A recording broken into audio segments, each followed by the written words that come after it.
안녕하십니까. 생활 속의 천수경 제 60회차 서일보입니다. 오늘은 그 열관음하고요. 태세지 또 아미타 부처님께 귀의하는 부분에 남은 만월보살 마하살에서부터 시작인데요. 본론으로 들어가기 전에 옛날에 석장 법공 스님이 계셨었죠.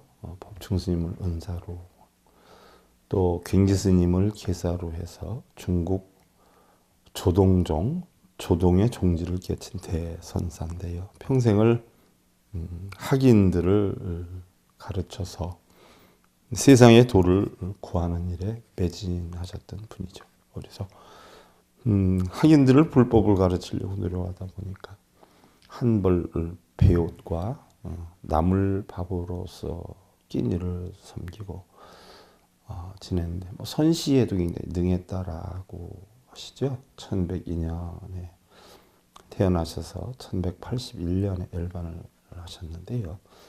그 법공 스님의 열반 개송을 하나 살펴보겠습니다. 당양 일구요 갱무회요 이니 월락한담이요 현미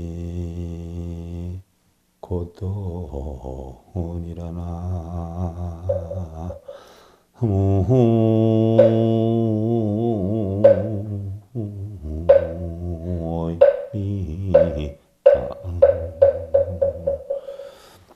지금 던지는 이 한마디 속에는 전혀 회호가 없다.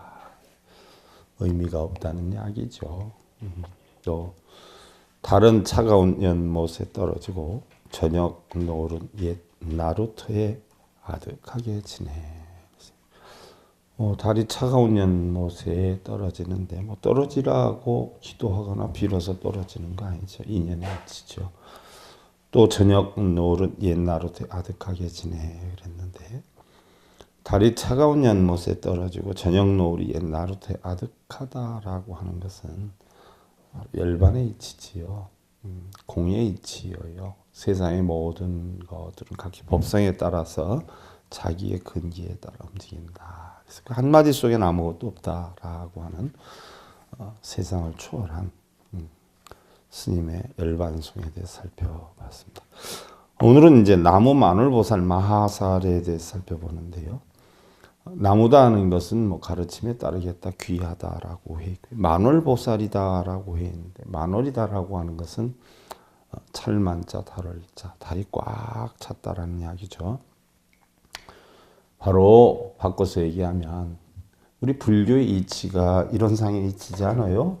바로 만월과 같은 이런 상의 이치란 말이죠.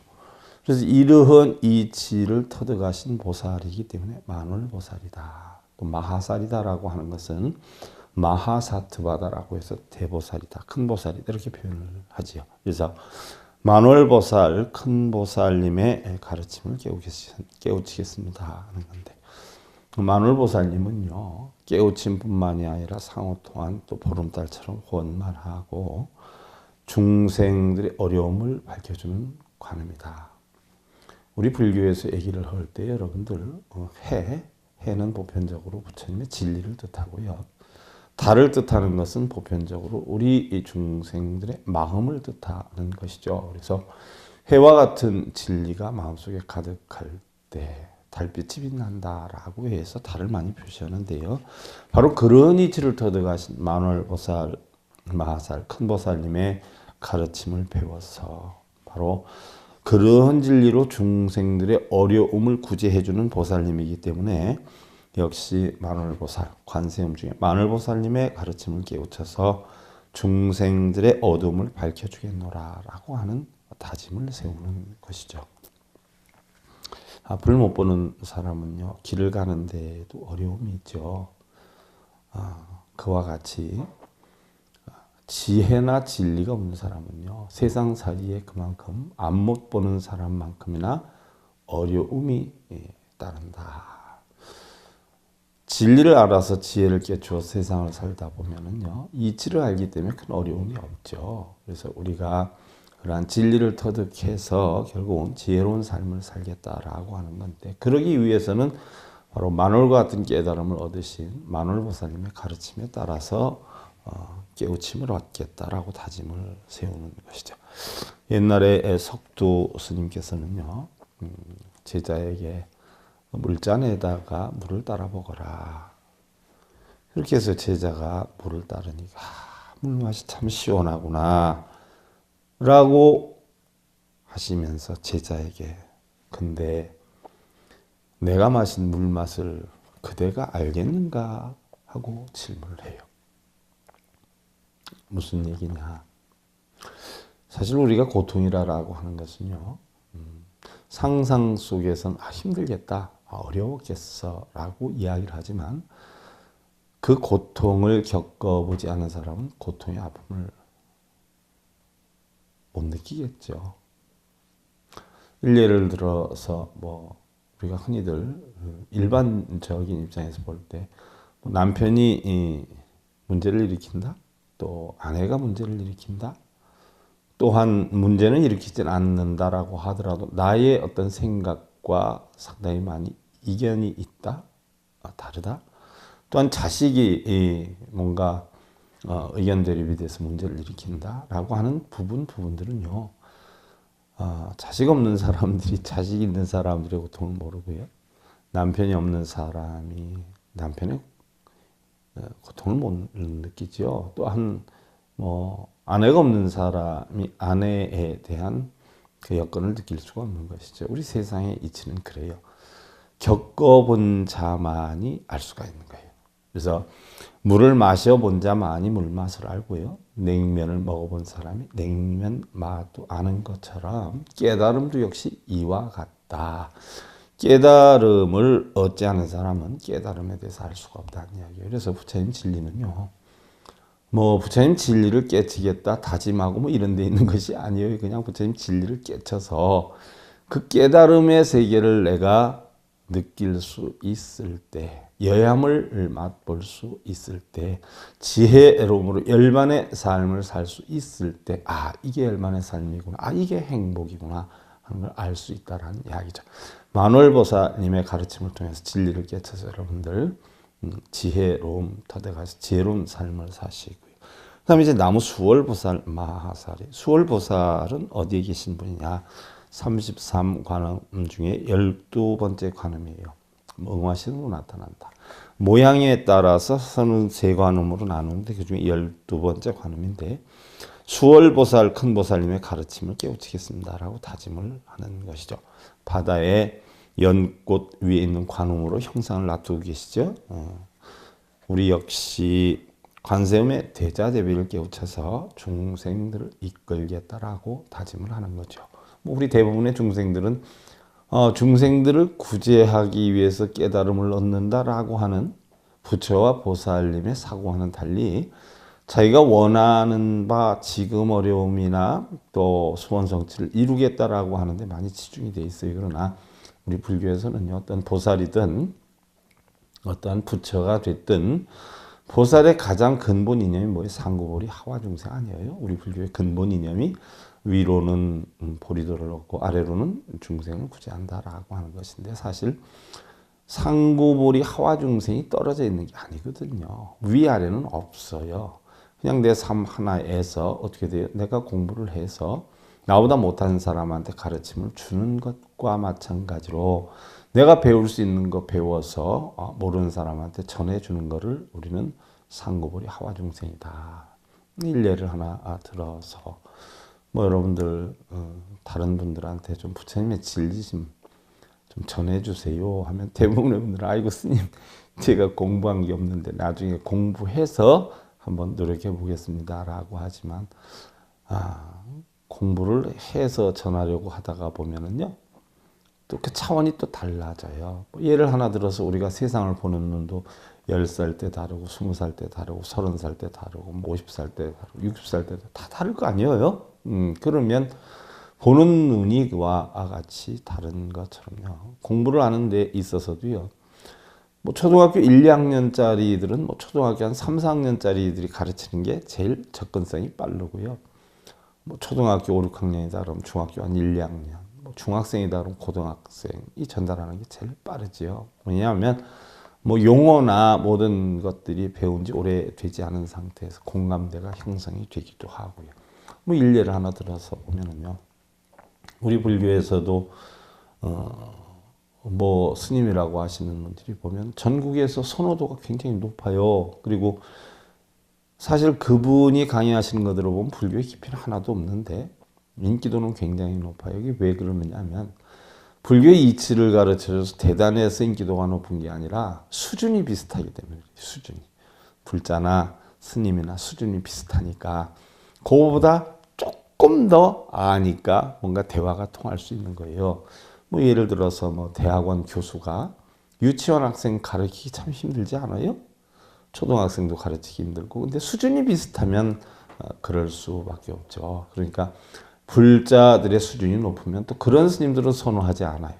많이 공부하신 스님을 선호하는데 불자들이 보편적으로 좀 수준이 낮다 보니까 공부를 안 하다 보니까 공부를 안 한 스님 이런 사람들을 많이 선호하게 되는데 바로 그런 것이죠. 상고보리 하화증생은 그 근기에 맞는 사람들에게 삶의 바른 방법 뭐 꼭 뭐 불교의 교리다 부처님의 가르침이다 뭐 대단히 위협력 있고 숭고하게 뭐 그런 표현을 안 해도 돼요. 그냥 삶의 지혜 우리가 고통을 덜 겪을 수 있는 방법 또 남편이 고통을 겪을 때 그걸 어떻게 이끌어줄 수 있는가 하는 용기와 희망을 줄 수 있는 방법 뭐 말 한마디로 이런 게 다 결국은 전법이지요. 불법을 잘하는 거죠. 그래서 우리 역시 관세음의 대자 대비를 깨우쳐서 주변에 있는 중생들부터 바로 이끌겠다라고 다짐을 하는 것이고요.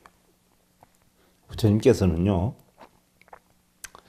집안에 재물이 많으면 도둑이 들 것이니 그게 화근이고 또한 집안에 재물이 없으면 내 마음에 도둑이 생겨날 것이니 그게 바로 화근이로다라고 했어요. 집안에 재물이 많으면 밖에 있는 도둑이 들 수가 있고요. 재물이 또한 없으면 어떻게 돼요? 내 마음에서 왜 나는 남들처럼 못 사는가?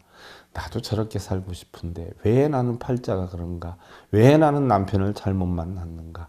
왜 나는 부모를 잘못 만나는가? 마음의 도둑이 형성이 될 수 있으니 그게 화근이다. 그게 결국 뭐예요? 열반을 해치는 근원이다. 이렇게 표현을 했어요. 그러나 바뀌고 안 바뀌고 뭐 다 따져보았을 때 뭐 예를 들어서 뭐 재물이든 명예든 권력이든 거기에 초연할 수 있는 마음의 자세 이게 부처님의 진리죠. 공안이치 이런 것만 터득할 수 있으면은요 사실 뭐 그렇게 큰 어려움이 없지 않을까 싶어요. 그래서 바로 그런 이치를 깨닫겠다 각고를 세우는 것이고요. 나무 군다리 보살 마하살이다라고 하는 것은 군다리 보살님, 큰 보살님의 가르침을 따르겠습니다. 깨우치겠습니다. 하는 것인데요. 여러분들 간혹 보면 저도 뭐 하긴 승려가 되기는 했지만 처음에는 공부를 하기 전에는 간혹 뭐 불상 진열되어 있는 뭐 불교 전시관 같은 데 가면 부처님 팔이, 보살님 팔이 이렇게 8개로 이렇게 되어 있는 분들이 계세요. 그러면 그냥 팔만 많이 있으면 천수천왕 관음이구나 이렇게 생각을 했죠. 그러나 그게 아니에요. 팔이 8개 딱 되신 분이 바로 군다리 보살님이에요. 군다리 보살님은 흔히들 뭐 관세음 보살님이 또 손에 약병을 들고 계신 분이 계세요. 그러면 저분은 약사엘의 부처님이다 뭐 이렇게 표현을 하는데 관세음 보살님하고 약사엘의 부처님은 생김새가 다르죠. 부처님은 보편적으로 곱슬머리 형태의 까만 근데 보살들은 보편적으로 관을 썼죠. 관을. 물론 지장 보살님은 색깔이 약간 녹색 계통의 머리를 2건을 쓰고 있는 그런 스타일을 하고 있는데 일반적으로 뭐 약병을 들고 있으면 약사일의 부처님으로 아는데 아니에요. 바로 군다리 보살님이 약병을 들고 있는데 그 약병은 바로 뭐예요? 악귀를 항복받는 관입니다. 악귀를 없애는 약이에요. 그러면 여러분들 흔히들 뭐 악귀를 없앤다라고 하면 악귀가 밤에 뭐 꿈으로 나타나거나 길거리 가는데 무슨 귀신의 형상으로 나타나는 이런 악귀들로 생각하는 분들이 많은데 내 마음에 있는 걱정, 근심, 번뇌가 바로 마군이고 악귀에 해당이 되는 것이에요. 즉 예를 들면 나를 걱정, 근심, 고뇌의 근원이 되게끔 만드는 요인들, 뭐 탐욕이라든지 성냄이라든지 뭐 어리석음이라든지 이런 거를 갖다 우리는 마구니 또는 마귀, 이러한 것들이 결국 선악을 구분지을 때, 좋고 나쁨을 구분지을 때 나쁜 쪽으로 만들어진 여건을 담당을 한다라고 하면 이것이 바로 악귀에 해당이 되는 것이죠. 그래서 이런 약병은 결국 악귀를 제거하는 데 필요한 방편의 약이다라고 해서 약병을 들고 있는데, 우리 역시 군다리 보살님의 가르침을 배워서 중생들과 자신의 마음속에 있는 탐욕진의 우치로 인한 걱정, 번뇌 이런 것들이 결국 있는 마구니를 제거하겠노라라고 하는 다짐을 세우는 것이죠. 예를 들어서 우리가 선악의 경계를 벗어나면요, 선도 악도 없어요. 좋고 나쁨의 경계를 벗어나면 좋고 나쁨도 없죠. 또 부처와 중생의 경계를 벗어날 수 있는 여건이라면 그것이 바로 열반이고 해탈이 될 수 있는 것인데요. 우리가 삶에서의 일들을요, 그냥 그대로 받아들여라라고 하죠. 무슨 얘기냐? 좋은 거 나쁜 거를 구분하지 말고 받아들이되 봄, 여름, 가을, 겨울이 지나가듯이 해가 아침에 떠서 저녁에 서쪽 하늘로 지는 것과 같이 이 세상에는 아무것도 영원히 지속이 되는 것은 없다. 결국 어떤 어려운 일도 어떤 즐거운 일도 결국 모두가 다 지나가는 것이기 때문에 모든 것은 다 한때다라는 이야기예요. 어떻게 보면 우리가 세월이 참 그날그날 어려움에 빠지기도 하고 또 어떤 좋은 여건이 형성이 돼서 지날 수도 있는데, 냉정히 보면 오랜 세월이 지나가서 보면 아무것도 기억에 남는 것조차도 없어요. 우리가 처해 있을 때는 엄청이나 큰일같이 보이는 것들도 지나고 보면 또 역시 아무것도 아니었던 것들이 많아요. 사실 저는 부처님 이런 가르침이 굉장히 매료가 되는데, 저도 굉장히 성질이 급하거든요. 굉장히 다혈질이에요. 거기다 욱하는 성격이 있어요. 뭐 사람마다 없는 사람은 없겠지만 뭐 정도에 따라서 좀 심하기도 하고 약한 사람이 있기도 하죠. 근데 제가 교도소를 한 25년 다니면서 보면은요, 그 욱하는 성격, 다혈질인 사람들이 사고를 치면 무섭게 쳐요. 순간의 참을성이 없기 때문에 큰 사고를 치고 들어와요. 그래서 교도소에 오랫동안 복역을 해야 되는 사람들은 보면은 사람을 뭐 해하고 뭐 이렇게 해서 들어와서 뭐 10년, 뭐 15년 무기징역 이런 걸 받고 들어오는데, 그런 분들을 접해 보면요, 굉장히 생각들이 단순합니다. 그러니까 본래부터 머릿속에서 그러니까 뭐 굵은 머리, 잔머리 뭐 이렇게 꼭 구분이 되어 있는 건 아닌데 아주 작은 세세한 부분에 머리를 써서 얕고 자기한테 이득되게 움직이는 이런 부분들, 우리는 뭐 잔머리를 쓴다 이렇게 표현을 한단 말이죠. 근데 큰 범죄를 지고 들어온 사람들은요, 잔머리 쓰는 사람들이 보편적으로 적어요. 제가 겪어본 바에 의하면 오히려 큰 범죄를 저지른 사람들은 단순합니다. 순간적인 감정을 못 이겨서 그냥 큰 사고를 한번 팍 터뜨리고 말아요. 그런데 오히려 흔히들 얘기하는 뭐 잡범이라 이렇게 표현을 해요. 간단한 뭐 사기, 강도, 절도 뭐 이런 행위들로 들어온 사람들은요, 그렇게 순간적인 즉흥적인 어떤 여건보다도 계속 머리를 아주 작은 부분까지 써요. 이렇게 쓰고 저렇게 쓰고 아주 경미하게 써요. 그러니까 이런 사람들은 사고를 쳐도 큰 사고를 못 치지만 잔사고를 굉장히 많이 치죠.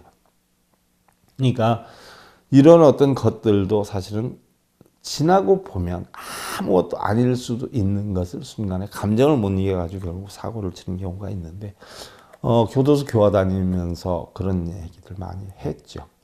근데 참 이게 중요한 부분인 것 같아요. 그래서 다 지나가는 거고, 또 우리 뭐 마음속에도 영원히 남을 수 있는 건 극히 드물어요. 뭐 내일 모레 뭐 인생 70년 다 가까이 가는데 60대 중반 들어서다 보니까 뭐 그렇게 기억에 남는 큰 슬픔, 아픔 뭐 이런 건 별로 없는 것 같아요. 다만 단 몇 가지 뭐 어려서 크게 어떤 트라우마가 됐던 부분, 뭐 쇼크를 받았던 부분, 크게 뭐 절망해 있거나 뭐 애절했던 이런 부분들, 그 몇 가지 이외에는 또 그 몇 가지가 다시 한번 생각을 해볼 때 생각이 든다라고 해도 그때만큼의 어떤 절절한 마음으로 들진 않아요. 아, 그때 그랬었지? 이런 정도죠. 그러니까 사실 뭐 우리에게 붙여 있는 아무리 큰 일이다라고 하더라도 지나고 보면 아무것도 아니니까 그대로 받아들여라 하는 이야기죠. 이런 가르침을 군다리 보살 마하사를 통해서 내 마음속에 있는 탐진시나 걱정의 번뇌를 모두 없애는 계기로 만들었으면 하고요. 다음 이제 남은 11면 보살 마하살인데, 자, 일반적으로 보면 우리가 얼굴이 한 면이잖아요. 그러니까 앞에만 볼 수 있어요. 뒷면은 잘 몰라요. 뒤에서 뭐가 일어나는지. 그러면 관세음이다라고 하는 것은 볼관자, 세상세자, 소리음질을 쓰니까 세상의 소리를 모두 듣고 다 봐야 되는데 얼굴이 한 면만 있어서는 아니 된다는 이야기죠. 그만큼 중생들에 대해서 관심도가 높다. 그래서 11면으로 얼굴이 있으신 분이에요. 그래서 바로 중생들을 바르게 살피고자 연안문의 얼굴을 가진 분이신데, 지호각이 이 축생 인천수라에서 수라를 제도하는 관음이시죠. 수라다라고 하면 우리가 육도윤회라라고 하는데, 십선업을 잘 지어서 평안함이 있으면 결국 우리가 천상에 있는 것이고요. 아직 십선업에 미치지 못해서 십선업을 쌓는 과정에 있는 사람들이 결국 신선의 세계, 평온한 마음의 세계, 수라의 세계에 있는데, 수라 중생이다라고 해도 항상 즐거운 건 아니죠. 왜? 자기가 이거는 더 해야 되는데, 이거는 이루어야 되는데, 적어도 난 이 정도는 해야 되는데 라고 하는 사고가 탐욕의 집착으로 인해서 일어나기 때문에 결국 그럴 때마다 속상할 때도 있고 괴로울 때도 있지요. 그래서 수라에 있는 중생이라고 해서 늘 여야한 건 아니기 때문에 수라에 있는 중생이 혹여라도 잠시나마라도 잘못된 생각이나 잘못된 탐진치 어떤 영향을 만들까 봐 수라 중생을 제도하는 분이 바로 11면 보살 마하살이죠. 그래서 우리도 역시 11면 보살님의 깨우침을 얻어서 가르침을 얻어서 바로 아수라 같은 중생들을 이끌겠노라라고 다짐을 하는 것이죠. 가정에서도 예를 들면 아들이 뭐 시키지 않아도 뭐 모든 일이든지 매사 잘하면 그게 천상 중생이 되는 것이고요. 시키는 건 잘하지만 간혹 고민에 빠지고 번뇌에 빠지고 좀 그렇다라고 하면 수라 중생이 되는 것이고요. 또 열심히 살려고는 하는데 제대로 원하는 게 안 이루어지고 자기가 하고자 하는 것이 안 이루어진다. 번뇌에 빠지고 괴로움을 겪고 이러면 인간 중생이 되는 것이고요. 또한 탐욕심이 많아서 맨날 끌탕을 죽이고 쟁론에 빠지고 악의 중생이 되는 것이고요. 그 다음에 아무리 열심히 노력하려고 하더라도 어리석어서 올바른 지혜를 얻어내지 못하면 축생 중생이 되죠. 그래서 축생은 뭐 이리야 그러면 이리로 가고 저리야 그러면 저리로 가고 뭐 이러는 중생이 축생 중생. 사사건 불만을 가지고 네거티브적인 어떤 부정적인 생각으로 주변 사람들을 힘들게 하면 이것이 바로 지옥 중생이죠. 그래서 지옥 중생이다라고 하면 본인의 마음도 지옥으로 만들죠. 그런데 본인의 마음이 지옥이 되면 주변들도 역시 다 뭐예요? 지옥의 삶을 사는 거지요. 이런 여건을 볼 때 항상 선업을 지을 수 있는 그런 여건으로 이끌어 주시는 분이 11면 보살이다.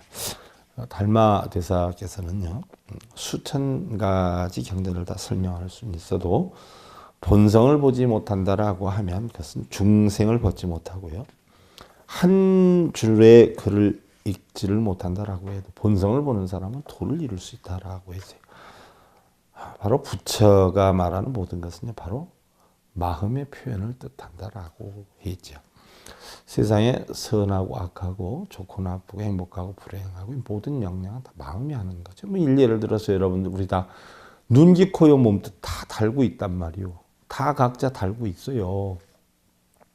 그런데 눈, 귀, 코, 요, 몸 뜻이 행복하다, 불행하다, 좋다, 나쁘다를 느끼거나 표출할 수는 없어요. 그런 걸 느끼고 표출할 수 있는 건 바로 마음이 하는 건데 마음의 작용 가운데서도 우리가 아르마리 함장식이다라고 하죠. 항상 찌꺼기가 남아있죠. 우리가 중생의 달을 벗지 못하는 이유는 결국 뭐 아레아식이 말지 못하기 때문에 거기에서 비롯돼서 결국은 탐진치를 낸다. 그래서 우리가 부처가 되려면 뭐예요? 아레아식에 있는 창고에 있는 마음의 선악이나 분별심을 전부 없애버렸을 때 우리는 열반의 삶을 살 수 있고 깨달음을 얻을 수 있다라고 했죠. 그래서 바로 이러한 보살님께 우리가 가르침을 배워서 바로 내 마음을 평상심을 만드는데 근본 목적이 있다. 다음 이제 나무 제대보살 마하살이다라고 했어요. 자, 제대보살 마하살. 그동안의 대세지보살, 관세음보살 및 열관음을 다 들어서 각기 자기 맡은 바에 잘하는 부분에 대해서 우리가 이 천수경을 읽는 사람들이 그 보살님들의 가르침을 따라서 나도 깨우침을 얻겠다라고 다짐을 했는데 일일이 다 나열하지 못했단 말이죠. 우리가 형상의 모습으로 나타난 관음이 33관음이요. 또 32관음이 사람으로 나타나느냐, 짐승으로 나타나느냐, 뭐 여러 가지 종류의 관음이 있어요. 이걸 일일이 다 나열할 수가 없었어요. 그러니까 이제 통째로 묶어버리는 거예요. 기타 그 외 모든 관세음보살님, 즉 나무 제대보살, 마살, 모든 큰 보살, 대보살님의 가르침에 따르겠나이다 하는 뜻인데 뭐 우리 역시 불보살님들의 훌륭한 가르침을 깨우쳐서 중생들을 이끌게노라라고 하는 다짐을 하는 것이죠. 초발심자경문 해보면은 여러분들 무행공신 양무이교 무상무명 애석 불본이라 그랬어요. 닦지 않는 헛 몸뚱이 길러봐도 이익이 없고 거품인 듯 목숨을 아껴본들 쓸 데가 있는가. 사대홀산 불보 구주여 금일석의 파행 조제. 4대로 된 흩어질모 우리 지수와 보로 다 4대로 흩어지지 않아요? 몇 날이나 보존을 할까. 이미 벌써 늦었거니 어서 빨리 마음 닥세. 불교는요 여러분들 뭐 어떤 분들 그러시대요. 뭐 기도하고 독경사경하고 참선하고 해서 원하는 걸 얻을 수는 없다. 결국 세상은 모두 공하다라고 한 이치를 깨우치기 위해서 우리는 부처님의 경전을 공부하기도 하고 배우기도 하는 건데 그런 것은 결국 마음을 비우기 위해서 하는 거다라고 하면 뭐 좋을 수 있어요. 그런데 대부분 그거 하는 분들은 마음 비우기 위해서 하는 거 아니잖아. 대부분 뭘 이루게 해달라고 아주 간곡하게 빌기 위해서 한단 말이에요. 그러면 그게 또 다른 어떤 탐욕심이 되고 집착심이 되기 때문에 결국 그것이 어떻게 돼요? 윤회를 만드는 업의 씨앗이 된단 말이에요. 그래서 결국 우리 불교에서는 마음 닦는 일 외에는 없다. 그래서 결국 부처도 마음속에 있고요. 중생도 마음속에 있고요. 깨달음도 마음속에 있어요. 어리석음도 마음속에 있어요. 마음을 떠나서는 아무것도 없어. 그러니까 결국 마음 닦는 일에 최선을 다한다는 이야기고.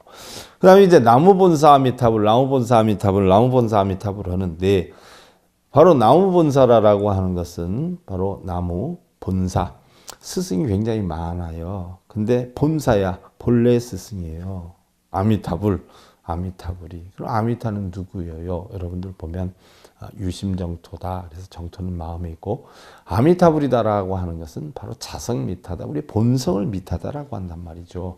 그런데 서방정토 극락세계 주불이시다. 우리가 서방정토다라고 하면 서쪽이다라고 하면 하루 일과 끝난 때고 뭐 인생의 정년퇴직을 한 시기에 그 다음엔 뭐 하는 일이 그렇게 많지 않아. 물론 뭐 요즘은 정년퇴직을 해도 재취업을 하는 분들이 상당히 많다라고 하는데 그만큼 뭐 밤이 길어졌다라고 볼 수가 있죠. 그래서 그전에는 뭐 정년퇴직만 하면 노후에 편안히 쉰다라고 해서 그걸 열반사상이라고 하고 끝극자 즐거울 낙자 바로 저 끝으로 가니까 거기가 편안한 곳이다라고 했는데 하루의 끝이고 인생의 끝이에요.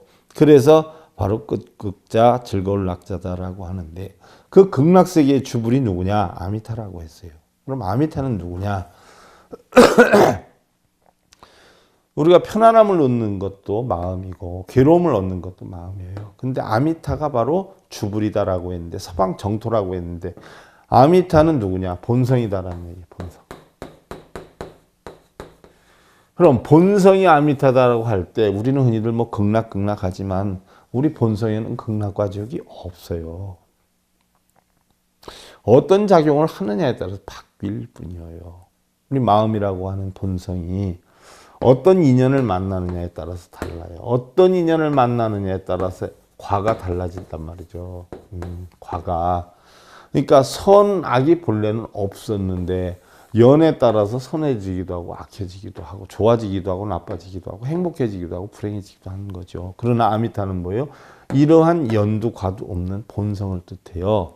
그래서 바로 이러한 본성의 마음에 안주할 것을 다짐드리는 거예요. 그래서 나무본사 아미타불이라는 것은 바로 나의 본성, 부처, 본성의 부처인 아미타불의 가르침에 따르겠다라고 하는 것은 공두색도 없는 색불이공 공직, 색즉시공 공직색, 색불이공 공무리색이라 색도 공도 없는 바로 공한 마음. 그래서 제법공사 모든 공한 마음에는 불생불멸 불고부정 부정불감 생멸도 없고 더러운 것 깨끗함도 없고 늘어남도 줄어듦도 없고 바로 아무것도 없는 공한 이치의 삶이 바로 아미타다. 뭐 어떤 분들 보면 아미타 부처님을 친견한다라고 하면 실제로 뭐 아미타 부처님이 있어가지고 아미타 부처님을 배열하는 걸로 알고 있어요? 아니란 말이에요. 자기의 본성 자체가 아미타불이에요. 그러니까 실제로 있는 존재는 아니고 일반적으로 뭐 우리가 중생이다라고 하면 막연하게 일반 사람들이나 뭐 축생들을 일컫는 경우가 많은데요. 가장 중요한 중생은 바로 자기 자신이고 나아가서 뭐 자신의 가족, 부모, 형제 뭐 이런 걸 일컫죠. 우리가 남을 도우려면 남을 도울 수 있는 능력을 키워야 되겠죠. 뭐 경제나 명예나 권력이나 힘이나 뭐 내가 능력이 없어 아무것도 못 도와요. 그래서 바로 우리가 올바른 열반에 가는 길, 해탈에 이르는 길을 다른 사람한테 가르쳐 주려면 적어도 내가 해탈에 이르는 길을 알아야 돼요. 열반에 이르는 길을 알아야 돼요. 라면 하나 끓이지 못하는 사람이 라면 끓이는 법을 가르쳐 줄 수는 없잖아요. 그래서 가장 중요한 건 바로 중생구제인데 자기 중생부터 구제하는 게 가장 급하다. 어떻게 보면 세상의 모든 것은요 다 스쳐가는 바람과 같아요. 그런데 우리는 그 스쳐가는 바람과 같은 것을 손으로 마음으로 또 거머쥐려고 해요. 그러다 보면 그것이 바로 지옥이에요. 모든 경계를 빈 배처럼 텅 빈 마음으로 내세울 나가 없다라고 하면 바로 그것이 부딪힘도 고도 없는 극락이 될 것이죠. 그래서 이 천수경을 읽는 분들 먼저 각각 10분의 다른 깨우침을 얻으신 관세음보살님의 지혜를 깨우치고 나아가서 큰 보살님들의 가르침을 배워서 자신이나 가족 또 부모 형제 및 주변을 편안하고 바르게 이끌겠노라라고 소원을 세워서 다짐을 하고 실천행을 약속하는 것이죠. 금일부진 조학일다 명일부진 작선일손이라. 오늘 하루 나쁜 것은 많이 해도 내일 미루면서 착한 일은 얼마 없네. 금년부진 무한번뇌 내년무진 무진보리니라. 금년 1년 또 1년을 번뇌 속에 한량이 없고 내년으로 밀고 밀어서 보리정진을 못하누나. 약인 유교지 3세 일체불 응관법계성 일체유심조라. 만약에 3세 모든 부처님을 알고자 하면 마땅히 법계성을 관하여 봐라. 일체 모든 것은 오로지 마음 하나로 지어졌느니라. 세상에는 높고 낮고 크고 작고 굉장히 많아요. 그런데 그 모든 것이 전부 어디에서 나와요? 내 마음의 판단으로 이루어지는 거예요. 우리가 오늘의 삶이 힘들다는 것은요. 누구나 느끼는 마음의 짐이에요. 우리는 욕심을 없애 행복한 줄 아는데요. 선뜻 버리지 못하는 것은요. 내면의 욕망이 바로 자기 자신의 자아를 지배하기 때문인데 부부도 멋진 관계를 유지하려면요. 서로가 고객으로 여겨야 한다는 것이요. 내 신랑이다라고 하면 뭐 200만 원, 300만 원 벌어도 툰방을 먹는데 남의 집 손님으로 왔다라고 하면 5천 원어치 사도 감사합니다. 10,000원어치 사도 감사합니다. 이러지 않아? 그러면 일반 사람한테는 10,000원어치만 사도 감사합니다 하는데 그 100배가 많은 100만 원을 갖다 줘서 신랑한테 아이고 요것뿐이 못 벌어왔어 하고 툰방을 줄 때도 있어요. 그러니까 부부가 서로 존중하는 삶을 살려면 고객으로 대하라냐. 옛날에 당나귀가 실수로 우물에 빠졌잖아요. 안타까웠지만 우물도 오래됐고 당나귀도 늙어서 참 당나귀를 꺼내려고 하니까 작업비가 많이 들어요. 사람도 동원돼야 되고. 그러니까 할 수 없이 옆에 있는 사람들한테 얘기해서 차라리 이 우물을 묻어버렸으면 좋겠다라고 해서 그 우물을 묻지요.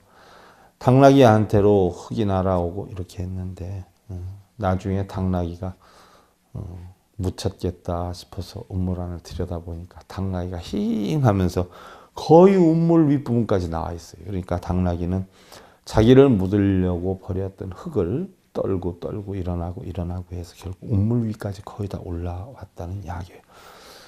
우리 사람들도요, 자신에게 던져지는 어려운 고통, 또 비방과 굴욕의 흙을 정신력의 의지로 잘 극복을 한다면 오히려 자기 자신을 성공시킬 수가 있을 것이에요. 우리 인생이라는 건 선택이지 않아요? 실패할 때 끝나는 게 아니라 포기할 때 끝나는 것이라는 걸 잘 알고 되돌릴 수 없는 순간들 앞에 소외 없는 최선을 다하는 삶이 되시기를 기원을 드리고요. 오늘 시간이 다 돼서 여러분들 오늘은 여기까지만 해야 될 것 같아요. 자, 최선을 다하는 삶을 여러분들 만드시고요. 자, 합장들 하시고요. 치복천하 탐령불견이로 구나나 하무 미타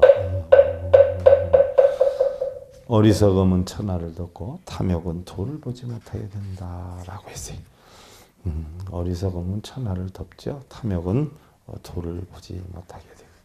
어리석음을 버리고 탐욕을 버리면 세상도 다 보이게 되고 그렇지 않아요? 편안함을 찾을 수 있다. 그런 편안함 찾으시고요. 오늘 생활 속의 천수경 60회차 서기보였습니다. 감사드립니다.